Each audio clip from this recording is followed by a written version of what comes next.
This is Confessions of a Black Sheep, where we embrace being unapologetically different, uncover the power that comes with it, and share our personal wisdom through experience, vulnerability, and honesty. I'm joined by my amazing co-host, Preetam, who is a life architect with a knack for turning chaos into clarity, your vision into your reality. And of course, this is Simran, a Reiki master, a yoga teacher, and an all-around guide for women stepping into their power. In today's episode, we're talking about letting go of past versions of ourselves, as well as our family's expectations. We're going to be creating a nice, vulnerable space for Preetam to share something big that he's been wanting to share. Maybe not wanting to, but he's going to have to share. So we'll be getting into that today. But before we start, I would love to know, Preetam, how are you doing today? Only using metaphors, please. Only using metaphors. How am I feeling? I feel like a complete set of puzzle pieces. So all the pieces are there.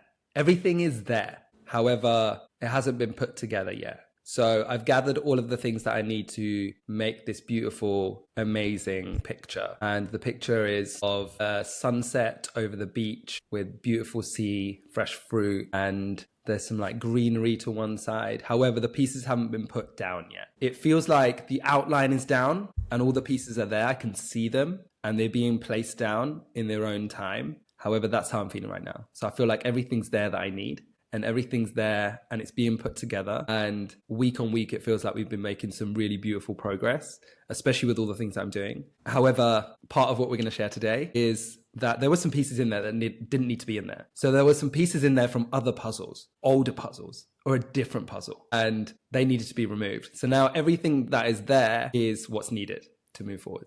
That's how I'm feeling. So we have a fresh puzzle set, not put together yet. And when it is put together, it'll be a nice, beautiful sunset. Yes. Okay. What is needed to put this puzzle together? What is needed to put this puzzle together? Just me being present. Me being present is the only thing that's required. Yeah. There's no need to, me taking myself out of the present moment will stop this puzzle coming together because that's where the other puzzle pieces come from.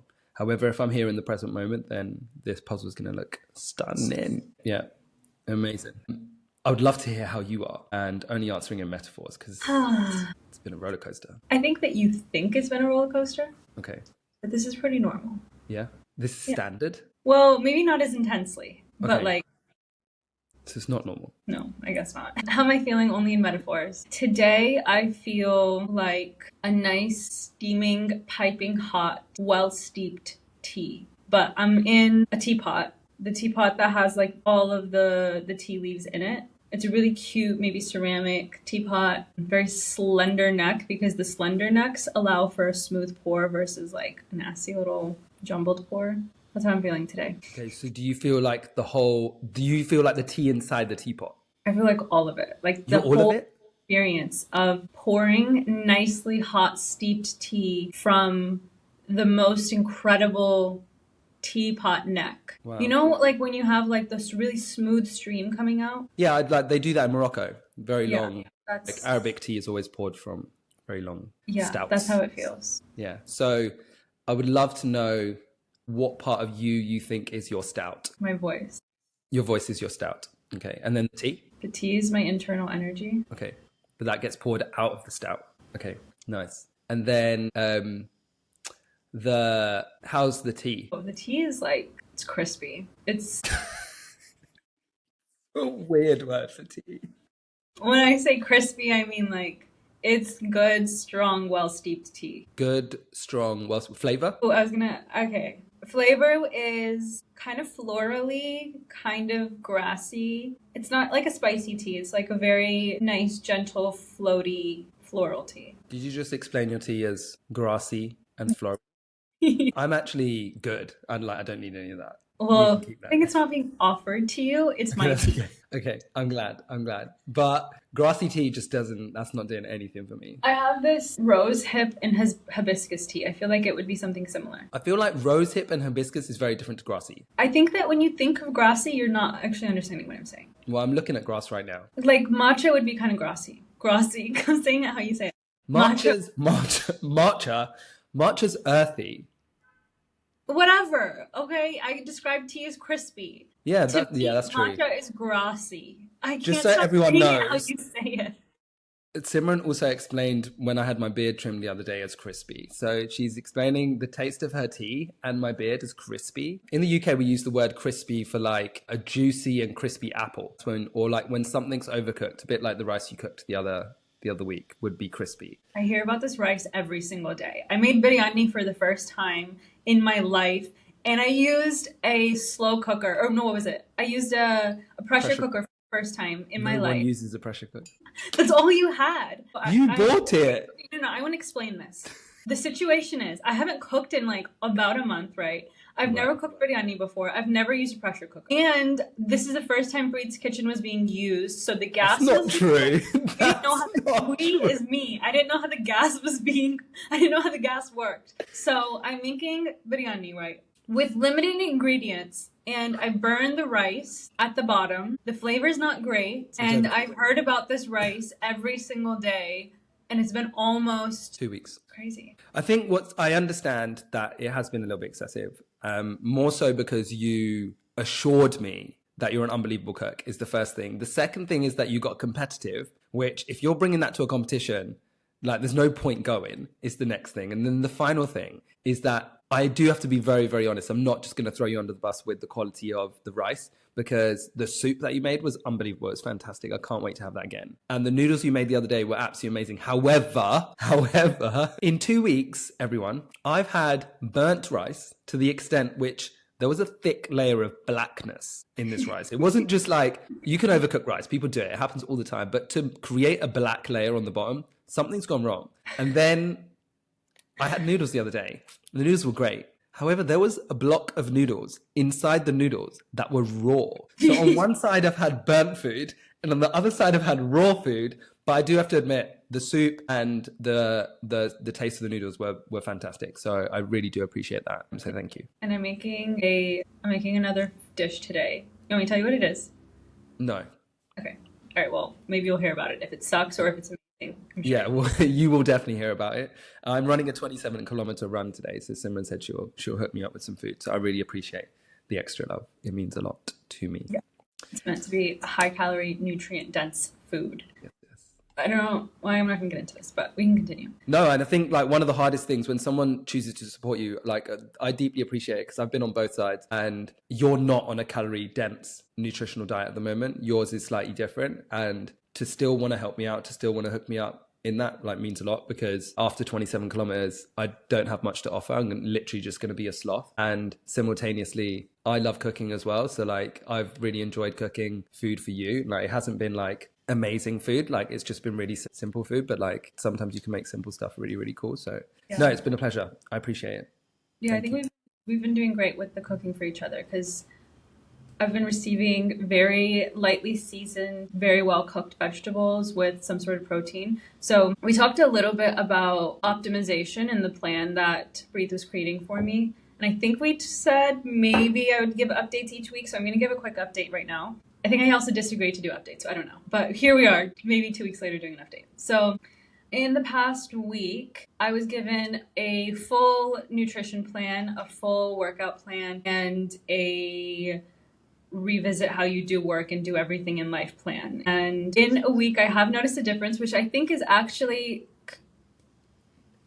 this well-steeped tea can be attributed to the changes I've been making, because I actually feel better with the food I've been eating. It's only been a week. I've been taking pictures of my body and I'm already seeing a difference. Not even through the pictures, but through actually how my body feels when I'm like moisturizing it. I can feel it's changing its shape in certain areas. It's very subtle, but I can tell the difference. My energy has increased because of the daily routine that Preetam and I planned for my mornings. I'm not great at the sleep yet, but the changes I've made have helped already. And I've been urging Preetam to create something to help other people with optimizing themselves in a very personalized way. Maybe not personalized, but just having some of the information that he's been sharing with me become more accessible to people around the world. Because what I've learned in the past week is what we've been taught about health and wellness and how our bodies function, how we actually are at our best, is very backwards. The way that I was trying to approach everything caused burnout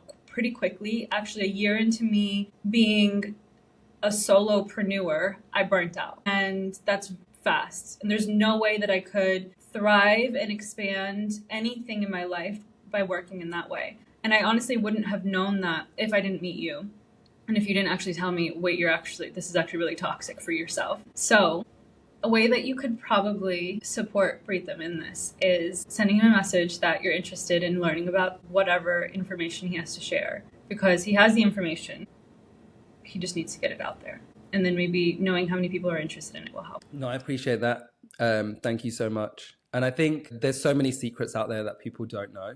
And I think that's probably quite huge. Like, we had a conversation the other day about energy use and how like the body uses emotional energy, physical energy before you've even like left your bed. And if you're already down on your energy source before you've even left your bed, based on the thoughts that are going through your mind or the things that are going on in your life or the way that you choose to work, then we need a full energy like battery to make it through the whole day. If we're already half a battery down, then we're going to end the day in like half a battery down at least. And then if we do that every single day, eventually the battery's just going to wear out and stop working, which is what effectively happens with burnout. Like, our bodies can go into that emergency state for like 3, 4, 5 months. And there've been multiple times. It's not just obviously the stuff that we've given you, but also there's a lot of things around the way that we approach work. The amount of times that we've gone to record something or create something and I've said no. I said, this can't be the energy that we bring forwards, because it's not 100% of what you have to give. And when we start to fill up our own cup, like, we've set a new rule, which Simran 100% felt uncomfortable doing so, which is like, you can only do one big work task a day. And like, one big work task, if I gave Simran the reins to just do it how she wants to and just said like, go back to how you were creating, which she knows she's not going to anyway because it didn't feel right for her. She would be trying to do 3, 4, maybe 5 big work tasks in a day, plus fitting other things around that, plus training, plus trying to find the food. And actually now what we did, we completely shifted the way that we work, and we prioritize all the things that she needs to fill up her own cup prior to getting any work stuff in there at all. And yesterday we sat down and we did some calendar and diary and time management work. And it's something that we'll continue to work on, because we know that time management is like really important. But a little thing was that between everything that she does, whether it's meditation, whether it's journaling, whether it's walking, whether it's chai, whether it's the work stuff, in between everything, there's a gap. Now, those gaps are really essential, which they're just the transitioning gaps through your day, which allows you to feel really deeply in your feminine space, rather than let me go block to block to block, which is deeply in your masculine space, where you're just like hitting from one task to the next task to the next task. And I remember literally yesterday, I sent her a message saying, make sure there's a gap between everything. And she sent me like, okay, rolling eyes on a message that we sent me, because it's so uncomfortable to do that. She's like, well, I can do more. And actually what she's going to find over these next few weeks, as you'll get with the updates, she's going to gain so much energy. She's going to be overflowing. It's literally going to be overflowing. And then the key there is to be able to channel it into the right spaces, not just say, oh my God, I've got loads of energy, I can do 15 tasks today. That's not the goal. The goal is, I've got so much energy, now let me live at this level. Let me feel like I'm living on a cloud at all times, which is the feeling that we're going to get you to. So yeah, I'm super excited. I'm buzzing about it. I was just going to say, I'm really proud. I'm really proud of you, the changes that you make. It's uncomfortable, like accepting that maybe the things that I've learned up until now aren't the way that needs to be done. A lot of the health and knowledge that we've been taught, and that is online, a lot of people are doing it these days. There's so many coaches online. A lot of people are doing it these days to purely make money. I can get you in shape in 12 weeks. You can lose 10 kilos in 12 weeks. Or like the same with business, I can get you 100 leads in 10 weeks. But actually, every single human being works different. And the higher up we go up the performance scale, so these are like, let's say we start talking about professional athletes, or we start talking about business owners, they have access to a completely different pool of wealth and knowledge for their health to be able to perform at that level than a normal person does. And unfortunately, the only reason is because they're worth so much money. So I'm making those same secrets accessible for everyone else, so we all get access to that knowledge. And I think that's really beautiful. Yeah, I think you're great at what you do, and it's incredible. It's been incredible learning from you. And something we had talked about early on was how Preetam and I have very different superpowers and very different stores of knowledge and wisdom, and how that exchange of services, knowledge, wisdom needs to happen for us to actually be at our best. So something that we did the other day for Preetam, I think about a week ago, maybe even closer to 2 weeks ago, we did a full body energy scan where I essentially looked at every single chakra point in his body, and we looked at where the blocks are, where limiting beliefs are, where there's stored emotions, trauma, whatever it might be, where the power centers are in his body. After that energy work session, he made a really big decision, made a really big move. Do you want to talk about it and share what you did? No. No? No. Why? No, I do want to share, but like, I think it'll be, so it's huge. There's so many layers to it. And I think more so, it's something that was on my mind for a while. And I think it's very difficult for an everyday person to just kind of understand. If you imagine, I'm going to try and give some back knowledge without diving into it too deeply just yet, but we will tell you pretty much straight away. Imagine having a divorce after 34 years, like being married for 34 years. Why are you laughing? Funny. So you've had this connection to something, and you've been taught that that something was a gift from God, and it's something that you should keep. And it's something that you should keep safe in a very, very particular way. And you've spent this time being the black sheep, where you've like traveled the world and you've learned so many other different cultures about how God interprets that particular thing in a very different way. And simultaneously, it's something that you've also struggled with personally. So I've been in a really poor relationship for a very long time, not with a human being, but with a part of myself. And during that moment, because Simran gave me the space to be seen in something that felt taboo in many areas of my life, and then in other areas of my life felt like something that should be hidden.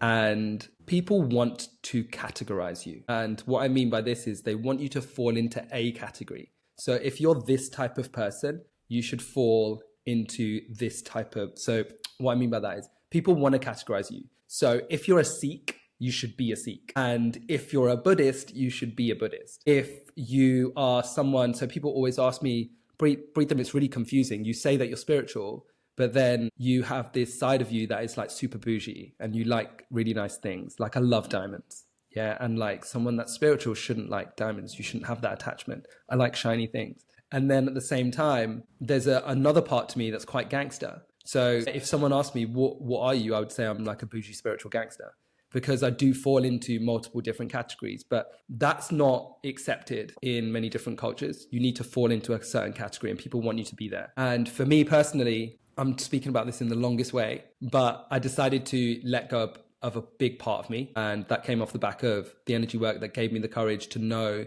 that that was something that needed to happen. That's basically where I'm at. So what did you do? You've been building up. Also, wait, before you get into it, I'm really proud of you. And I actually loved the analogy. I loved the metaphor. I think that was a really beautiful way of explaining it. And it's a beautiful introduction into sharing more, because I know you're I feel like you're ready for this. Go for it. I am ready. I'm 100% ready. And actually what's really uncomfortable is that my family will hear this at some point. All my family follow me everywhere and all my siblings know. And they're fine. They're good. They're buzzing about it. And the reason it's difficult for me to explain and to go straight into it is because there's so many pieces to what we're about to talk about. And so I decided to, all my life, I've kept my hair. And part of being Sikh is that you keep your hair, because your hair is a gift from God. Your Ks, it's one of the 5Ks. And I did a lot of drugs in my 20s. And I lost my hair. I used to have very, very, very beautiful hair, like very long and beautiful hair, but I didn't look after it from like 22 to around 27, 28. And part of doing lots of drugs increases the testosterone production in your body, which blocks the hair follicles. But then also by not looking after it, it stopped growing. So I grew hair still around like the sides and in the middle, but not really at the front. And I decided to shave it all off.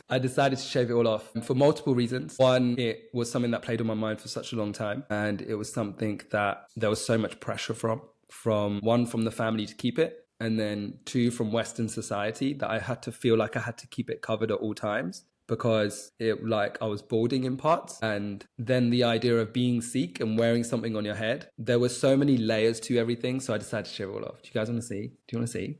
Yeah, sure. You want to see? Probably needs moisturizing. I'm still getting used to it all. So amazing. I have... incredible. And it's felt so weird. Like it's felt cold. It's felt hot. It's felt intense. I have a very powerful crown and third eye. Like those are like really deeply connected, and I hold a lot of heat in this area. So like it being free is like the weirdest thing, like to have like just like nothing there. I went out for a run the other day, like a 15-70 kilometer run, first one like with my head uncovered. It felt super weird and super nice and free, and then at the same time my body was like, this is weird, stop it. And I got a little bit sick the next day. So not even a little bit sick, I got quite sick. So there was definitely a big shedding process going down. And yeah, there's just so many layers to it. There's so many layers to it, and I know we're going to dive into it. For example, like the amount of emotions that our hairs can hold. A lot of memories will be held with them because of the amount of pain that came with it, the amount of self-judgment that came with it, the amount of hiding that came with it. Even if it was just hiding a part of the body, you know, when people feel a little bit overweight and maybe their belly's a little bit bigger than they'd want it to be, and they wear clothes to hide. Like we're hiding who we are essentially, or who we've allowed ourselves to become. And then we're hiding from it, but we're choosing to accept it, but hide from it. So there's so many layers to it. And it was very interesting. There's been such a beautiful journey for me to go on about this whole thing. Like, why do I still wear my vodka at times? Like, I know the reason for it. Why have I shaved my head? Because of the attachment that I wanted to let go of to the person that I used to be, and all the pain that went along with that. And it's amazing because I know how many people are going to categorize me off the back of this. And there's a story like, well, you're not Sikh because you've shaved your head.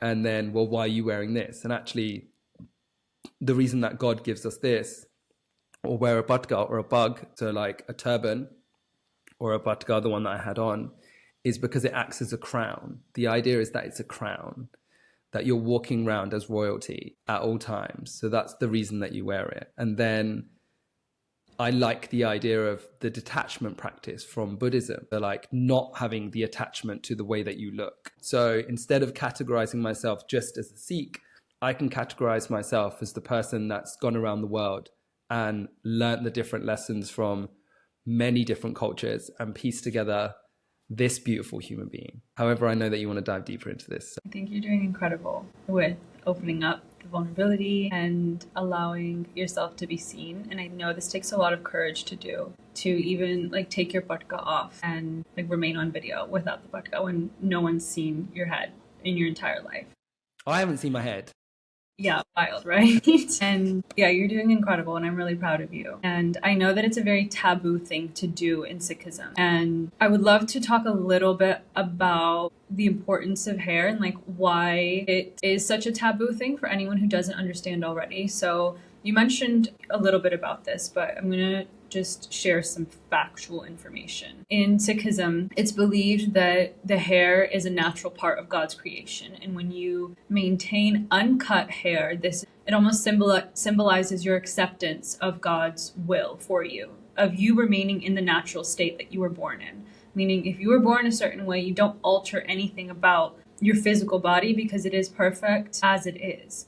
And so honestly, even me wearing makeup and the fact that I've cut my hair, that's still, it's not as taboo for women, honestly. Like I could still consider myself and say that I'm Sikh and somebody will accept it. But for you to have shaved your head as a man, it becomes more of a problem, actually. It becomes more of it's less acceptable for men to alter their states, for sure. Because like women, Sikh women, not all of them, of course, but a lot of Sikh women will wax their legs or shave or thread or do their eyebrows, even wear makeup, cut bangs, trim their hair. And this is still you altering your natural state. So yeah, it's a very taboo thing you've done. And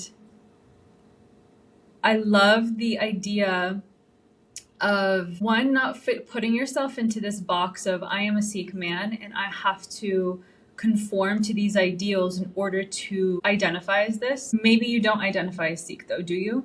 So I'm very different to what most people say. I identify as 7 different religions, and a few different ways of life. So when people ask me, they say, are you religious? I say, yeah. I'll practice. I have a beautiful tattoo on my body that I don't think you've seen, but it goes from one hip bone to the other. And it has 8 religious symbols across there. And one day, maybe I'll show it on camera, but maybe not. If you scroll on my Instagram far enough, you'll find it. It's down there somewhere. However, the idea is that as I've traveled and as I've moved around the world, I've found many different beautiful cultures, and I've taken bits from each one for me to really understand and me to resonate with. To begin with, in my life, I was forced into a certain religion, and that's what leads so many people away from Sikhism, because there's this forcing of this is right. And then I rejected that completely. I went around the world, and as I continued to travel, what I actually found was I kept coming back to Sikhism, because actually those are the lessons that I resonate with the most. However, there are beautiful lessons that I resonate with Buddhism. There's beautiful lessons from Islam.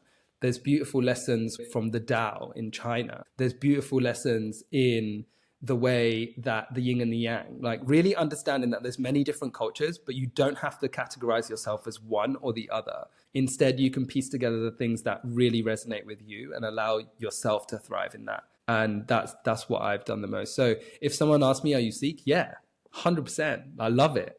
And then they'll ask me, like, would you class yourself as religious? I'd be like, yeah, of course. I actually really resonate with many different religions around the world. And one of the things, even in my culture, there's such a history and a divide between Sikhs and Muslims. Yeah, I've been to many different Muslim countries and had the most incredible time. Over the last 2 years, I've spent over a year in Morocco and had a beautiful time and really resonate with them and really understand them. And then at the same time, they really respect where I come from and who I am. Whereas I know thousands I know many different Indians and Sikhs that would never visit a Muslim country purely because of the history, not even because of anything to do with them personally, but just because of the history that they've learned. Most of them don't even know the detailed history. They've learned it from their parents. They've learned the hate from their parents that's been passed out. And the same with like Pakistan and like the culture that comes from there. A lot of this history is from many generations ago that has continued to multiply and multiply and multiply. And that's another thing about shaving your head. Like, I can guarantee you at some point someone's going to say, well, now you look like a Muslim man. What's wrong with that? Yeah, so, and I think that's the changing of perception that needs to happen. I asked if you identify as Sikhi. Yeah, so I think at the moment I identify as all the things that I resonate with around the world. Yeah, beautiful. I love that. And I think it's incredible when we can break free of those boxes and when we can allow ourselves to take the pieces we like from different religions, cultures, aspects of the world. And I think that this is something that's probably easier for you to do because you've been in so many different places through your travels that you're able to take in and soak in the things that feel good versus people who maybe don't travel as much. That knowledge and wisdom would come through books, through research, through videos, through learning from other people. Even listening to this, I'm sure that you're learning about a different culture, a different religion, hopefully.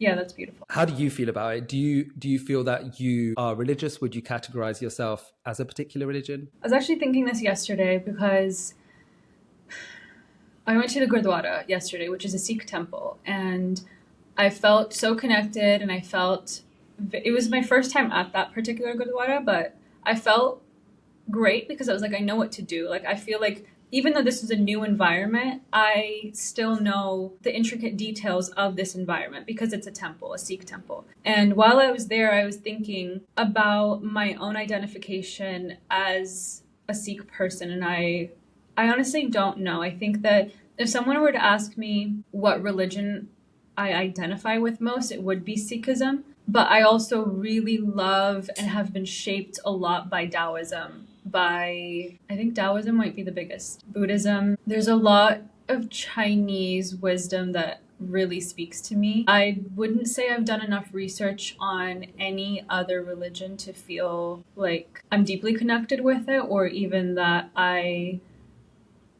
would align with a lot of it. I've studied enough about religions to know that the core of every single religion is the same. All of it comes back to this one source of power that is a collective energy that is inside of all of us and is the purest, most beautiful form of light and love. And every single religion in some way is asking for global peace. It's asking for an ascension of the soul. There is also the dark and light in every single religion. So I think the three main religions or thought practices that speak to me the most is Sikhism, Taoism, and Hinduism. I've been delving more into Hinduism recently because one, being in India, but also just because that's what's coming up for me. Like there's a lot of practices I've been doing with different Hindu gods and goddesses, especially the goddesses, because I feel like they're actually helping me a lot, and they have been showing up in so many different ways as while I've been in India. So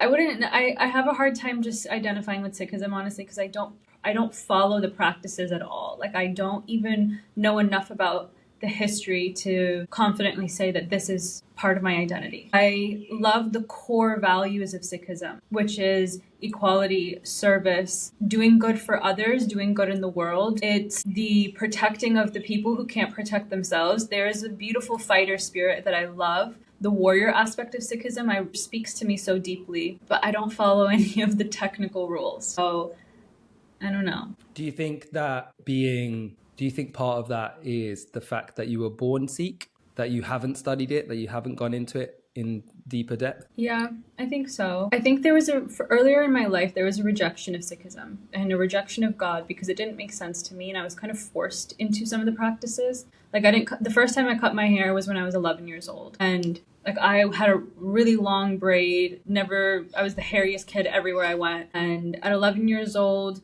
I don't know what made my mom change her mind and decide that she was just going to get me and my sister to cut our hair. My sister was around 14 at the time. So I don't know what changed, but I remember that one day we just went to a salon, her friend's salon, and we cut our hair for the first time.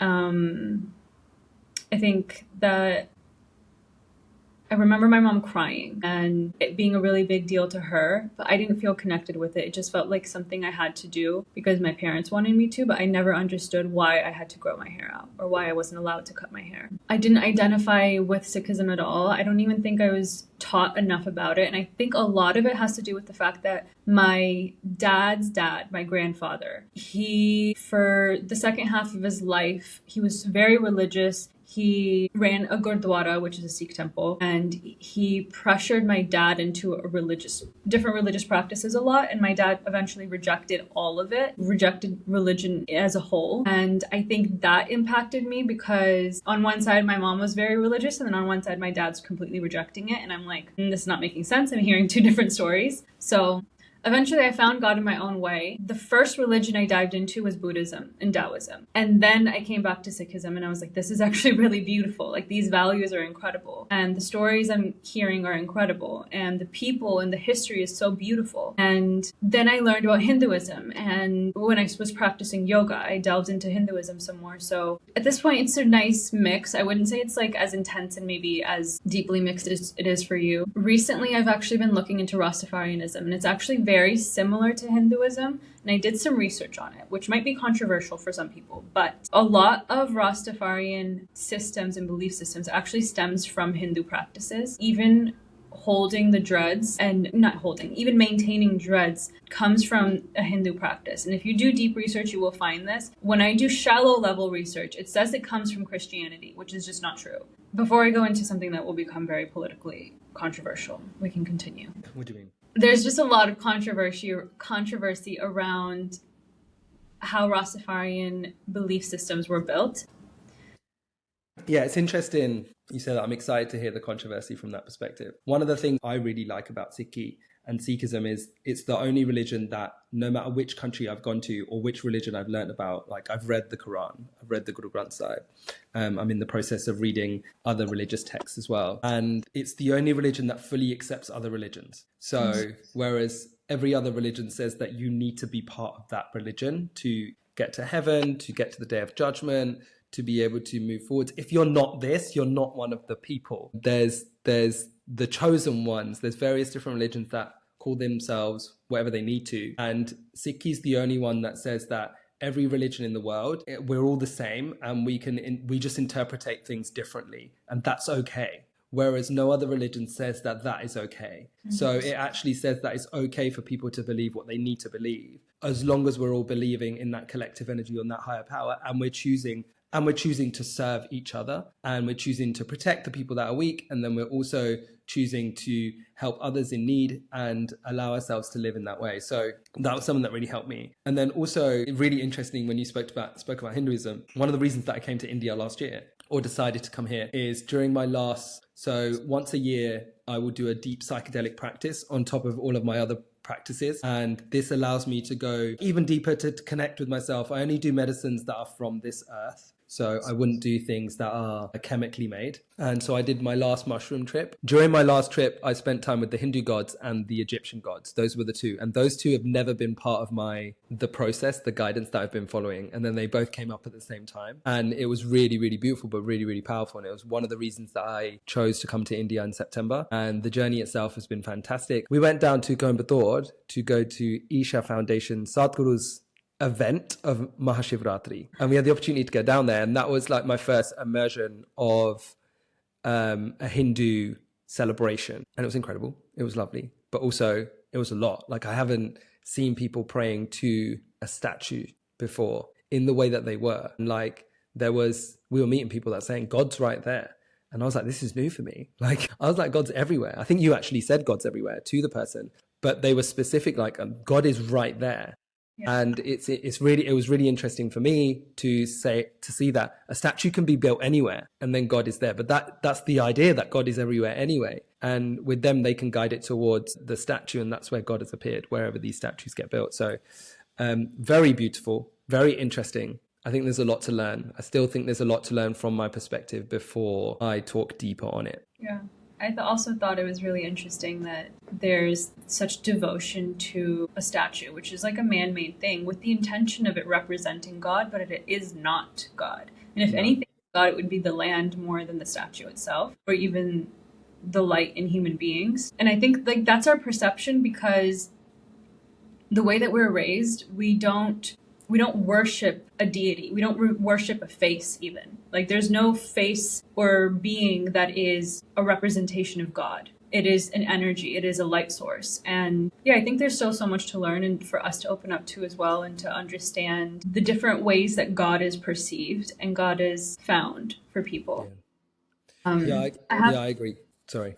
No, go ahead. No, I agree. I think that as you mentioned, I've had the opportunity to travel to many different countries around the world. Even I've been to countries where I've been to one country and then going to the next country, you're not allowed in because I've visited the previous country, which had a different religion. And that's been a really interesting process to be able to move through all of those whilst having like a Sikh background, whilst also having a Sikh background from a Christian country. So I've had a Sikh background from a Christian country, and then I've gone to Muslim countries and Jewish countries and like Hindu countries and many different other religions, and just watching the way that how religion has shaped and developed the way that that country works, the way that the people work, the way that they love each other, the way that they marry each other is all based on the religion that has come into that country and where they got colonized and how they got colonized. And it's very interesting to watch all of that happen. And one of the things I found about India, especially in India, is that there are very, very, very ancient practices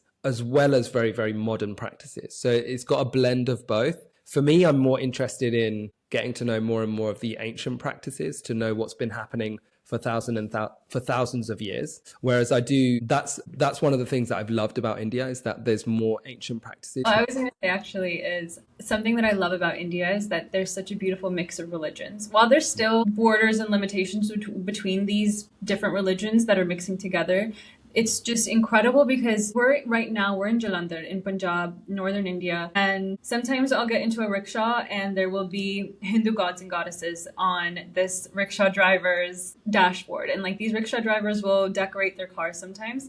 So sometimes there will be a khanda, which represents Sikhism, or there will be, even I've seen crosses. I saw one cross, very few, but I've also seen a lot of Muslim people. So it's a really beautiful mix here. I haven't seen people mixing interreligiously so much. I don't know if that happens, especially, I don't think it happens very often. I know it doesn't happen very often with marriages, but like with friendships, I hope there's a mixing. I'm not like deep enough into the societal culture to know what's actually happening out in the ground, but there is a beautiful mixing here.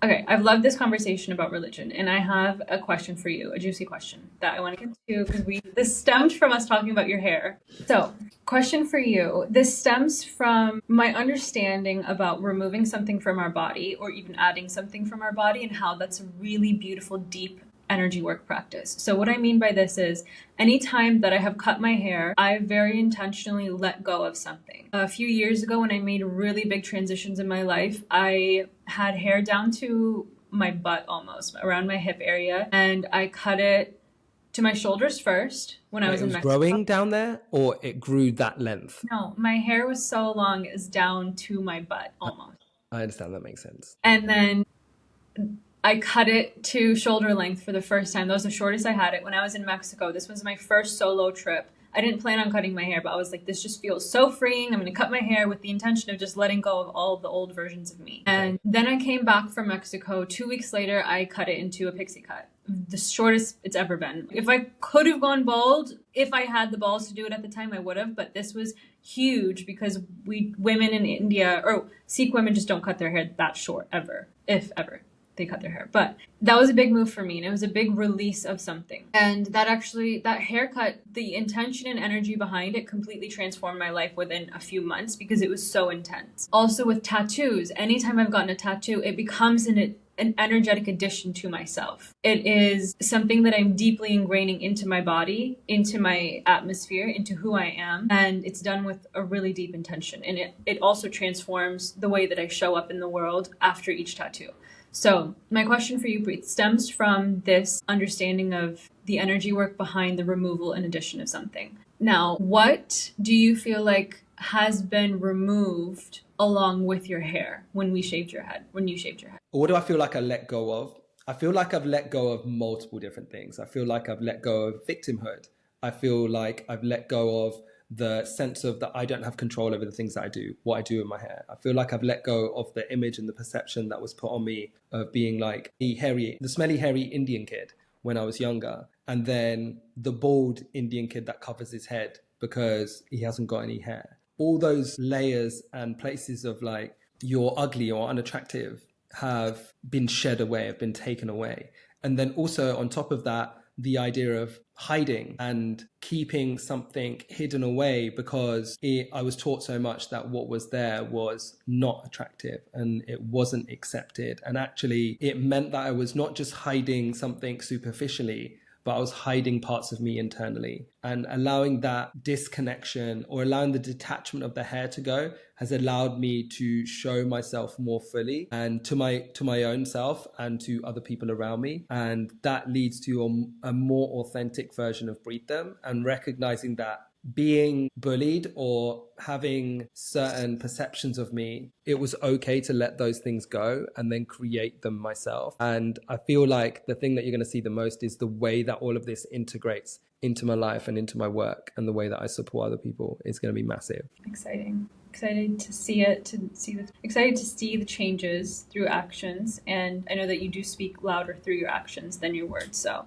we'll see all these changes that come up. Have you noticed anything since it happened? Yeah, so when I first saw your bald head with the hair that was not cut yet. What? What are you? Just the way that it's just funny. It's your bald head. When the first time I saw you without patka on. Yeah, first time you saw it.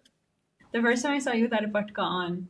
It wasn't how it looked. It was the energy of the fact that this part of you was so rejected for so long. Like I could see that, and I see through energy anyways. So it wasn't like there was no, what's the word? It was a little shocking to see how rejected an aspect of you was that was just hidden.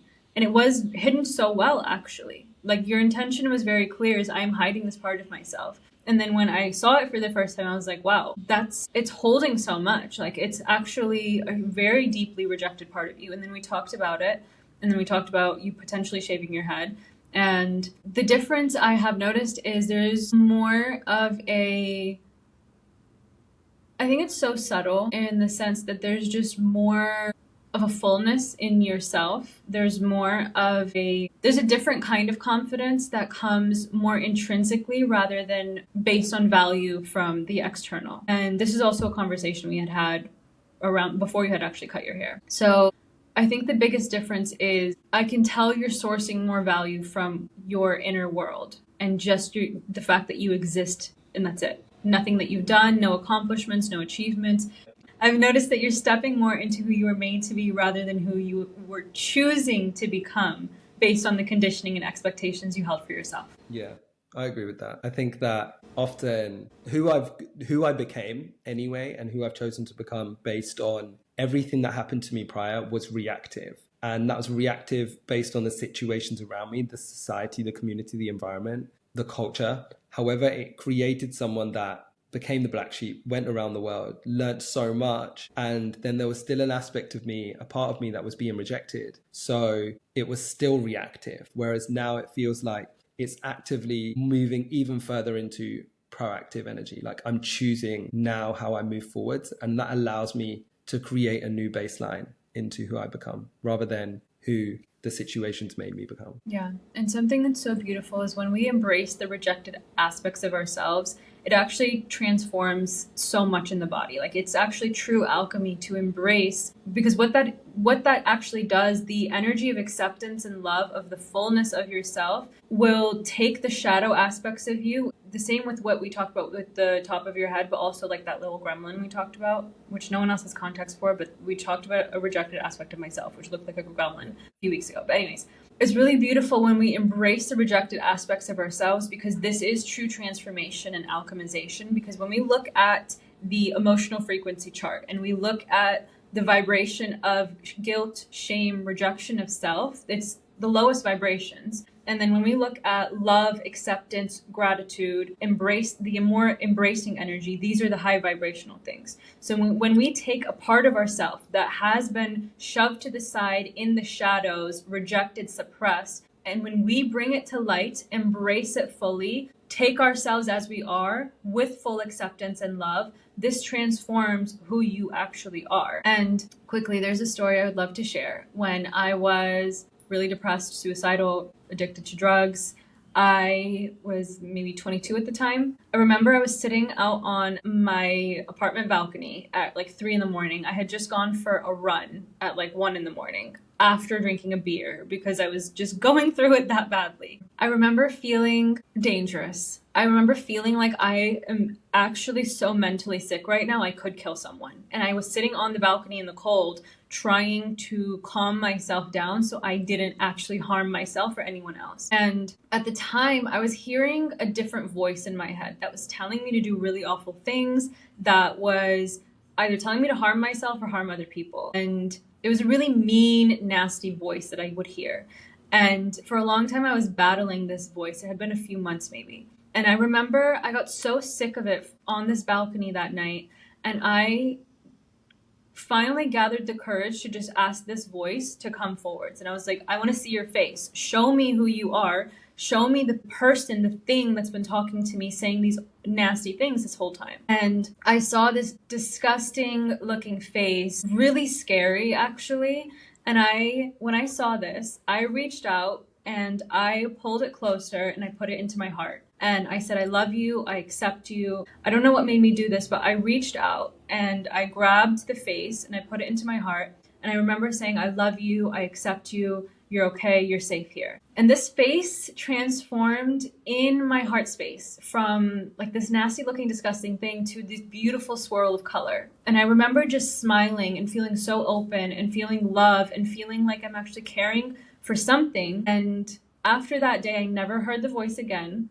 But what I realized is it was a rejected part of me. There was no possession that was happening, because someone might hear it and be like, wow, you were possessed, or there was a demon or whatever. Truly, it was just the nastiest, darkest part of myself that needed love, that needed acceptance.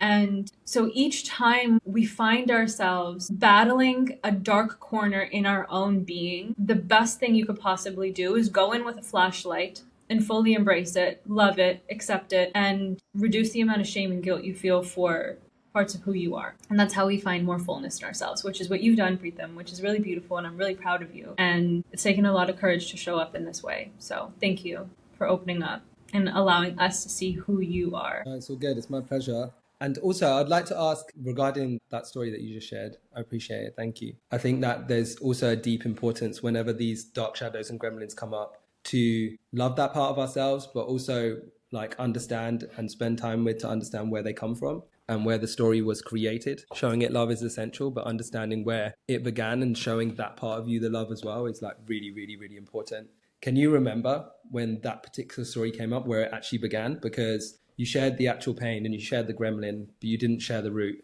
You didn't share where it began. I actually don't know, and I don't remember. I would have to take time to go back. Do you want to, is that something that you can do this week and then share with us next week? Next week, I am happy to open up about the parts of myself that I've suppressed, yes, and this can be one of them. Shall we talk about the moments that have taken us nearly to suicide? Yeah, we can do that. Yeah, I think that would be really beautiful to go back and sit with those parts of us to understand the deepest shadow aspects that nearly sent us over the edge, because there were a few moments that nearly took me away out of this world. I think that's a good idea. And considering this is Confessions of a Black Sheep, I think as we go further along on this journey with these episodes, we're learning what Confessions of a Black Sheep actually means. And I think I've said this before, like through the process of showing up even in this space, what I'm learning is how important it is to share through our personal experiences, not just to drop wisdom and be like, hey, everyone, go do this thing. I tried it and here's a little story, but like also, hey, this is what I'm going through right now in like the past week or so. And this is the pattern from a previous time. And it is actually a confession that's happening, that's starting to happen, which I think is really beautiful. And I think we're finding our flow in this. Yeah, I think that's beautiful. I think there's confessions to face with yourself on a day-to-day basis. And then there's also deep confessions from the past and stories and patterns, and being able to work through both simultaneously whilst also sharing like some really transformational moments. And the practices that we've done for ourselves and for other people are so beneficial. And I think that, Confessions of a Black Sheep is really starting to learn what it really means. Yeah. Beautiful. So yeah, I'm happy to dive into that next week about the breaking points or the near breaking points. This has been beautiful. Thank you for opening up and sharing and showing us your bald head, which needs some sun truly, because we have a little bit of two-tone situation happening. But yes, this has been beautiful. We're going to go ahead and close out. If you guys have any questions, please DM us at confessionsofablcksheep_ on Instagram. Comments, responses, thoughts, feedback, maybe even suggestions for what you would like for us to talk about in future episodes. We are open to all of it. Yeah. Thank you so much for listening. Is there anything else that you have to say, Preetam? I have nothing else to say. I'd love to hear some of your confessions. So if you guys have any confessions to share, anything that you've been going through, or anything big that you feel like has helped you transform, please do share with us on the Instagram page. We promise to continue being as raw, open, and authentic as we possibly can through the podcast and through everything that we share, so you guys can see the way that we flow through life as well. Absolutely. Thank you guys for listening, and we will see you next week.